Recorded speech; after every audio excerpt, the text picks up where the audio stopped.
Yang namanya masalah di dalam rumah tangga, obrolin. Jangan didiemin. Kenapa? Itu akan menjadi bom waktu. Setan gosok tuh hati kita. Setan masuk ke dalam pikiran nih. Kuping kita dibisikin terus. Oh, jangan dikasih maaf. Jangan, gak usah perlu minta maaf. Oh, jangan dimaafin. Itu pasti setan akan ikut campur. Orang dulu beda sama orang sekarang. Kalau orang dulu mah ya Allah dapat rezeki berapa aja mah boleh, alhamdulillah. Istri sekarang banyak nuntut. Gaji kemarin sekian, kenapa sekarang sekian? Betul nggak? Kenapa begitu?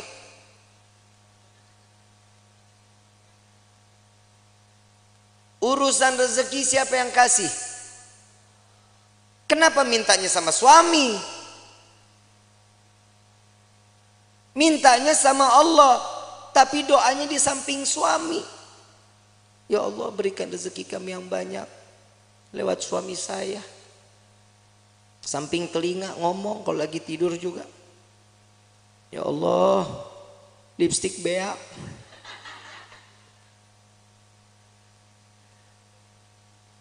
Itu suami pasti mimpinya nggak bagus. Rumah tangga itu dijalanin, bukan dipikirin. Betul nggak? Jalanin rumah tangga. Ya ada kerikil-kerikil rumah tangga, ya wajar. Kita jalan aja kadang suka ada yang bolong jalanan. Betul? Saat dimana kerikil itu ada, itu pembelajaran bagaimana caranya kerikil itu hilang. Ambil sapu, singkirin. Jangan ditimbun, bakal jadi gede. Orang lewat susah.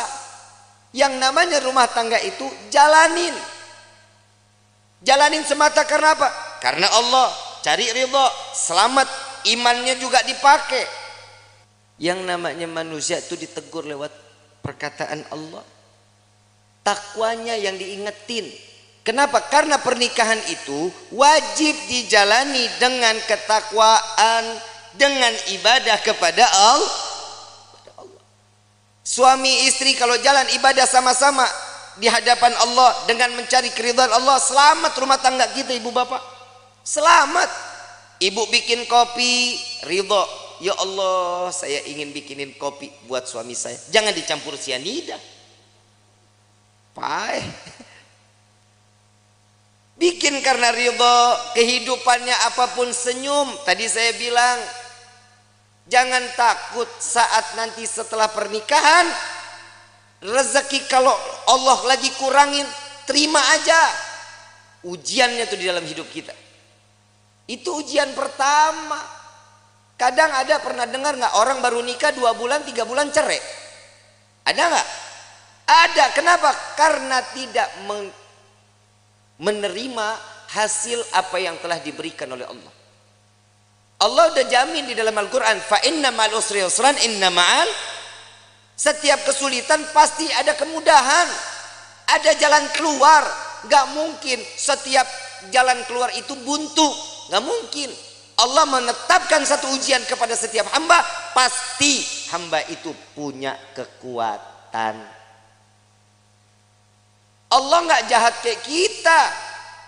Kadang kita nyuruh orang seenak-enaknya, itu orang nggak mampu juga kita harus wajibin. Tapi kalau Allah memerintahkan kita karena tahu Allah ini manusia, ini mampu. Ini orang tahu cara jalan keluarnya, Allah kasih jalan keluarnya. Wa wajadaka dhalam fahada. Allah kasih petunjuk di dalam kehidupan. Ini ayat buat siapa? Nabi SAW. Saat Nabi berjumpa dengan 2 arah, harus kemana? Ke kanan kah? Lurus kah? Ke kiri kah? Kemana? Tapi Allah kasih petunjuk jalan. Makanya di dalam rumah tangga petunjuk itu wajib kita cari. Bagaimana caranya? Tahajud jangan ditinggalin, sholat duha jangan ditinggalin, sholat taubat, hajat, minta sama Allah. Kenapa? Saat seorang istri sujud, saat seorang suami sujud, ini akan mendapatkan pandangan kasih sayang oleh Allah. Insya keluarganya pasti sakinah, aman, tenang. Yang kedua, mawaddah. Mau apapun kendala di dalam rumah tangga tetap ngegemesin. Tahu ngegemesin? Bercanda tuh di dalam rumah tangga harus. Suami istri jangan tegang-tegang. Cuman nanya gaji berapa sekarang? Lu berapa? Gue sekian. Banyakan gua. Jangan. Saling. Bercanda bagaimana? Sekiranya yang dilihat istri suka, suami suka. Ada kisah ini, Sayyidina Ali karamallahu wajha, menantu Rasulullah sallallahu alaihi wasallam, pernah ada konflik saat Siti Fatimah berbicara. Saat Siti Fatimah berbicara itu, Sayyidina Ali ngerasa tersinggung. Wajahnya berubah. Gak seneng. Tapi gak berani untuk ngucapin Sayyidina Ali. Kenapa? Karena memandang, ya Allah ini anaknya Nabi. Saya marah, saya takut dosa. Enggak dibicarain, tapi masang wajah berubah. Siti Fatimah sadar, salah ucapan saya, minta maaf. Langsung minta maaf sama suami. Gak dijawab, keliling sambil nari-nari. Sambil nari-nari. Begitu selesai nari-nari, bikin lucuan, sampai Sayyidina Ali tertawa, senyum. Maka disitulah Siti Fatimah datang kepada Rasulullah sallallahu alaihi wasallam. Ya Rasulullah, tadi nih saya ngerasa ada salah bicara sama suami saya. Langsung mukanya berubah, Nabi ikut berubah. Belum selesai bicaranya Siti Fatimah, Nabi juga berubah. Kenapa? Hei, engkau tidak akan mendapatkan keridhaan Allah, engkau akan dilaknat oleh Allah. Ntar dulu, saya sudah berhasil membuatnya dia tersenyum. Apa yang kau lakukan? Saya menari-nari entah berapa puluh kali saya keliling-keliling di depan wajahnya. Sampai keluar senyuman. Apa kata Nabi? Maka saat dia tersenyum, Allah buka pintu surga untukmu, maka Allah kembali ridha kepadamu. Pak, Bapak, besok kalau istri marah-marah, panggil topeng monyet. Suruh main, suruh dia joget di depan kita. Jangan malu, Bu. Ibu punya salah, ngomong minta maaf. Nggak tahu salahnya di mana, tetap minta maaf. Bib, kalau yang salah suami, tegur baik-baik. Jangan didiemin sehari, 2 hari, 3 hari. Ini bahaya. Ini kadang di rumah tangga suka begitu tuh. Kadang kalau lagi ribut rumah tangga, main diem-dieman. Saya lagi bingung. Ada suami istri kalau ribut diem-dieman. Lu tinggal serumah. Lu diem-dieman. Lu kayak anak kos. Yang namanya masalah di dalam rumah tangga, obrolin. Jangan didiemin. Kenapa? Itu akan menjadi bom waktu. Setan gosok tuh hati kita. Setan masuk ke dalam pikiran nih. Kuping kita dibisikin terus. Jangan dikasih maaf. Jangan, gak usah perlu minta maaf. Jangan dimaafin. Itu pasti syaitan akan ikut campur. Kenapa? Syaitan gak bakal pernah terima ngelihat rumah tangga utuh karena cari ridha Allah. Syaitan gak bakal diam. Siti Hawa, Nabi Adam, romantisnya setengah mati. Romantisnya setengah mati. Laki-laki digoda karena siapa? Nabi Adam. Kita sampai hidup di dunia, Nabi Adam dirayu sama seorang istri yang bernama Siti Hawa. Coba ambil buahnya. Tapi Allah bilang, makan gak dimakan, dipegang aja. Dapat rayuan, Allah murka. Allah udah bilang jangan makan, jangan gak deketin aja, jangan. Dipetik baru sampai di gigi, Allah murka, diturunin ke dunia. Coba kalau Nabi Adam gak makan, gak ngedeketin, kita hidup di sorga semuanya ini. Tapi kadang manusia suka nuntut macem-macem sama Allah. Kalau lu mau nuntut, nuntutnya Nabi Adam. Gara-gara Nabi Adam makan buah khuldi, kita jadi ada di walahar. Aturan kan kita di sorga semuanya ada. Gak capek-capek kerja, capek-capek nulis CV, ngajuin, kadang diterima, kadang kagak. S1 cleaning service. Kadang begitu. Kalau kita hidup di sorga kan nikmat. Tapi inilah bagaimana kita bisa kembali ke dalam surga. Ujian dalam hidup itu yang membuat kita kuat di dalam iman kehadapan Allah. Suami mah perintahnya dikit. Cuman ngasih nafkah yang halal, memberikan satu kebaikan, jangan mencontohkan suatu keburukan. Itu tugas suami. Istri pasar, masak, sajiin makanan, betul. Ngurusin anak, rapihin rumah, betul. Nyuci, ngepel, nyapu, nyetrika. Banyak nggak kerjaannya? Emang lu tugasnya. Terus fungsinya suami ringanin beban istrinya, itu suami.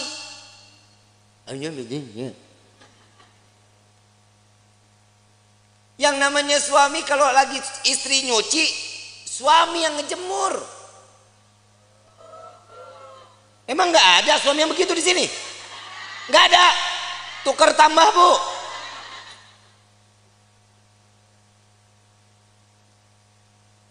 Suami angkatin jemuran, istri yang nyetrika. Nggak ada.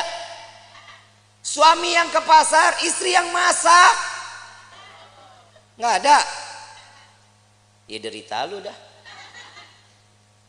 Ngeringanin beban istri itu salah satu pahala untuk suami. Minimal saat istri lelah, pundak kita berharga, Pak, buat istri. Saat istri mengadu, yang aku capek hari ini, sini saya. Sini. Gak ada yang begitu, gak ada. Berarti di dunia laki gue doang yang begitu tuh. Lah ngapa lu? Lah bini-bini gua. Ini fungsinya mawaddah, saling manja, gemesin. Tuh tingkah laku yang begitu aja ibu pada teriak. Kenapa? Gemes banget begitu. Yang ketiga, warahmah. Hibur kehidupannya dengan kasih sayang. Pegangan tangan, rahmat. Allah turunin kasih sayangnya. Rontok dosa kecilnya, pandangan-pandangan mata, cintanya makin tumbuh. Tapi Pak, jujur kita jadi suami banyak ngedoain istri, istri belum tentu doain kita, Pak. Lah emang benar, Pak. Boleh dipercaya mau enggak, Bapak ntar tidur pandangan-pandangan mata. Yang namanya suami ngelihat istri, pasti di dalam hatinya, ya Allah, istri saya capek dari pagi sampai gini hari, belum ngurusin saya, belum apa-apa. Ya Allah, kesian. Jadiin semuanya capeknya, lelahnya jadi nilai ibadah di hadapanmu, ya Allah. Itu suami doanya. Kalau istri ngelihat kita, Pak, lagi tidur pandang-pandangan, ya elah, laki gue begini banget. Mana mata belok, hidung pesek, hitam, hidup lagi. Tuh istri begitu. Tapi ingat, Pak, semua apa yang dilakukan oleh seorang istri contoh dari suaminya. Bapak mau lihat istri wangi, Bapak juga tampil wangi dong. Ya, jangan tiap hari pakainya 1000 bunga, 1000 bunga, 1000 bunga. Istri juga enak pakai yang kerenan gitu. Hahaha. Betul kan, Bu? Tapi memang istri itu dituntut wajib wangi di depan suami. Lu mah kagak. Mana apek, bore mason, cap kampak, GPU, kan? Bu, jangan lu dah, Mayang aja. Mayang, ini kan malam pertama nih, Cie. Yusuf, iya. Yeah. Ini dalam hatinya, Habib udahan ke. Mayang, tampilnya sebagaimana pengantin baru terus sampai mati menjadi pengantin baru. Ya, minimal kalau tidur nggak males pakai bedak, pakai lipstik. Ya, Sup ngomong, Yang aku paling suka deh ngelihat kamu kayak gini. Puji. Seorang istri itu paling seneng, Sup, kalau dipuji. Yang hidung kamu tuh kayak baskom.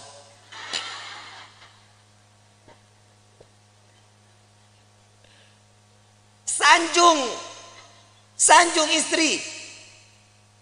Yang Nabi sering sanjung istri, disanjungkan sama Nabi kan. Disanjung Humairah yang pipinya kemerah-merahan. Bapak ngomong, nih Dibit masalahnya orang hitam legem. Mana merahnya? Ya minimal kan dipanggil manis, kan bisa. Sweetie, kan bisa. Jangan dipanggil Blacky. Wah. Jangan. Karena kasih sayang itu timbul juga dari panggilan. Jujur. Pak, maaf. Bapak kalau dipanggil sia gahar nggak? Kesel nggak? Dibilang manehna? Kesel nggak? Saya ini seorang kepala rumah tangga, hargain saya. Coba kalau suami dipanggil sayang, besok uang jajan nambah, Bu. Dan laki-laki juga sadar diri, wajib ngasih tahu sama istri. Lihat Rasulullah nyanjung Siti Fatimah, Siti Aisyah saat lagi sholat. Siti Aisyah, Rasulullah lewat. Ya Allah, terima amal ibadah Aisyah. Ya Allah, ampuni dosa Aisyah. Ya Allah, masukkan Aisyah ke dalam surgamu. Doa di hadapan Siti Aisyah. Siti Aisyah lagi sholat. Begitu selesai sholat langsung kabur. Ya Rasulullah, tadi aku dengar engkau doakan aku. Iya ya Aisyah. Gimana perasaannya? Wah, senang. Begitulah caraku mendoakan umatku, kata Nabi Muhammad SAW. Ternyata doanya Nabi Muhammad tetap buat umat. Kebahagiaan siapa? Umat. Makanya orang yang menikah itu mencontoh sunnah Nabi Muhammad sallallahu alaihi wasallam. Makanya ibu, yang namanya suami nikah jangan banyak aturan. Suami mau nikah lagi, kasih. Emang apa? Perih. Lebih perih suami ngelihat lo cemberut mulu. Betul Pak? Pulang dari pagi sampai sore ngelihat istri udah begitu aja modelnya, dari mulai bangun tidur sampai sore begitu. Muka demek, rambut berminyak. Begitu dicium, ya Allah, bau kompor. Bu, mau suami betah di rumah mau? Yang rapi dong. Kelihatan suami bakal pulang kapan? Mandi, rapi, bersih. Saat ngadepin suami, suami pulang ngelihat istri cantik, ya Allah, itu capek ditinggal di pagar Bu, nggak diajak masuk capeknya. Mah, kemon, nggak ada cap. Kalau ini sudah di rahmahnya ini kita jalanin, inilah yang namanya baiti jannati. Rumahku surgaku. Tapi kalau ini nggak ada, iman nggak ada, siap. Rumah jadi neraka. Rumah jadi neraka. Ibu bapak romantis suami istri, anak ngelihat senang, anak pasti akan contoh kelak nantinya dia bersama suami atau istrinya akan sama sebagaimana rasa kasih sayang yang dicurahkan oleh pasangan ibu dan bapaknya. Kalau anak tiap hari ngelihat orang tua ribut, besok anak begitu juga. Apalagi kalau ada bapak kasar sama istri. Nah, punya anak laki-laki, punya anak perempuan, besok tuh anak kalau udah gede, punya psikologinya berubah, takut sama laki-laki, dia akan cari pasangan perempuan. Lah emang udah banyak sekarang yang begitu. Sebenarnya itu faktornya bukan hanya itu. Yang kedua, ada salah sama siapa dia bermainnya, sama siapa dia berkawannya. Makanya rumah tangga itu diisi dalamnya dengan iman, kenalin Allah sama nabinya, maka rumah tangga akan berkah. Ini ibu kagak sholat, bapak enggak sholat, anak dituntut untuk hafal Quran, kan PA. Nah ibadah ya, jangan bikin ibu bapak masuk ke dalam neraka. Nah lu yang mau dinerakain. Kadang orang tua juga suka egois. Dia ngarepin ini anak bisa nyelamatin dia, sekarang hidupnya dia semau-maunya. Kasih kenal anak kepada Allah sama Nabi, itu yang bikin tenang. Bapak, ibu enak ibadah, ibu enak pengajian, anak terlepas rambutnya, kelihatan sama yang bukan mahramnya. Hati-hati, ini anak perempuan begini, cukup dengan satu helai bawa masuk 4 laki-laki ke dalam neraka jahanam. Bapaknya, pamannya, baik itu dari ibu atau dari bapak, suaminya, anak laki-lakinya.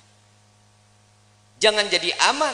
Makanya saya selalu mengatakan saat proses pemakaman, simak baik-baik.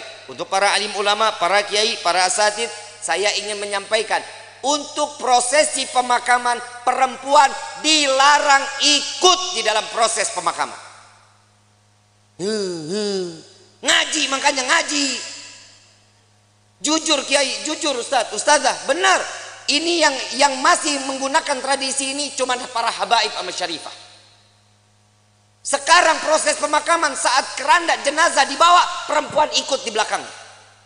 Saat perempuan atau si jenazah ingin diproses masuk ke dalam liang lahat, perempuan pada ngejejer di dekat lubangnya. Hati-hati, yang namanya perempuan itu banyak larangannya. Tangan terbuka segini, ini aurat. Ibu yang ngebuka aurat, jenazah yang disiksa.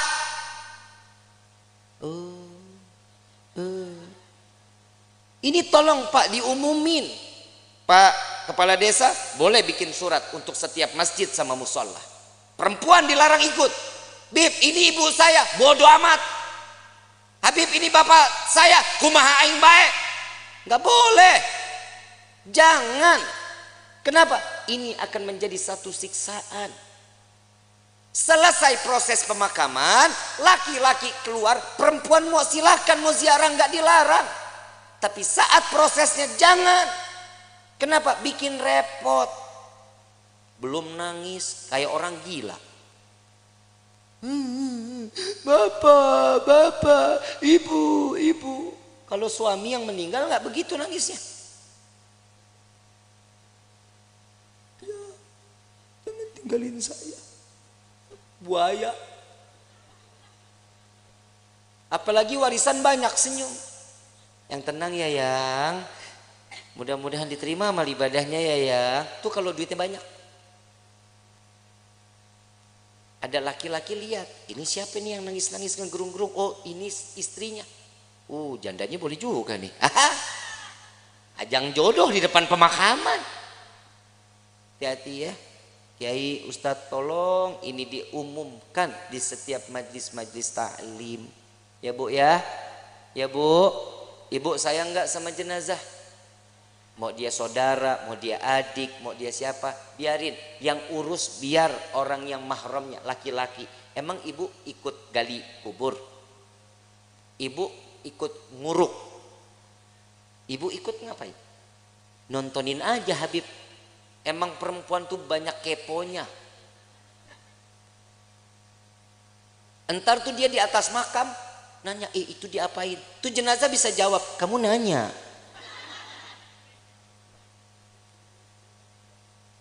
Bahaya.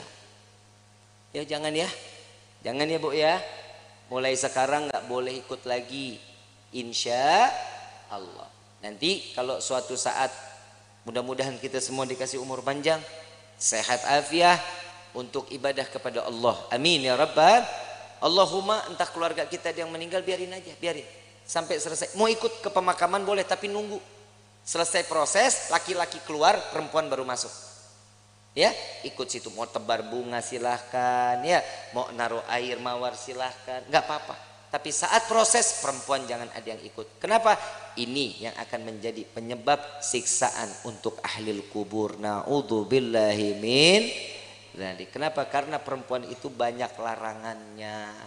Paham ya? Insya kurang lebih mohon dibukakan pintu maaf yang seluas-luasnya. Wabillahi taufiq wal hidayah. Wassalamualaikum warahmatullahi wabarakatuh.